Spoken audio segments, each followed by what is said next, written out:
Hello, for today's video, I'm going to show you how to fix Instagram couldn't refresh feed.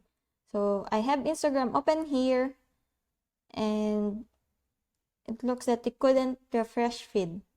First thing to do is check your internet connection. So we need to refresh the internet connection and check into your settings. It's either in mobile data or in Wi-Fi connection. So make sure it is on both the data and the Wi-Fi. If the error still occurs, it means that it has slow connection. So you should check if it will do better on mobile data or Wi-Fi connection. Next is, we're going to make sure that the app is fully up to date.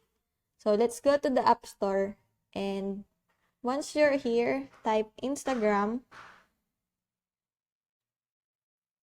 So on the right of the Instagram, it's either say open or update. If it says open, that means your app is fully up to date. If it says update, that means you need to update your app. The reason we need to update the app is to get rid of any bugs or lags that may have been a part of last update. So go ahead and update your app. If you're updating your app does not work, we can go ahead and offload the app. So I'm going to settings, and from settings, I'm going to app. Then manage apps, and I'm gonna search Instagram. So we have the option to offload the app or delete the app. We're going to storage and clear data. You need to clear the data and clear the cache.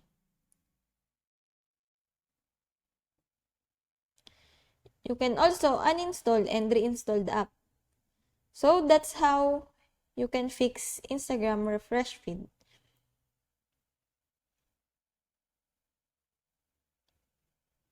I hope it helps, and if you have question, kindly put it in the comment section below.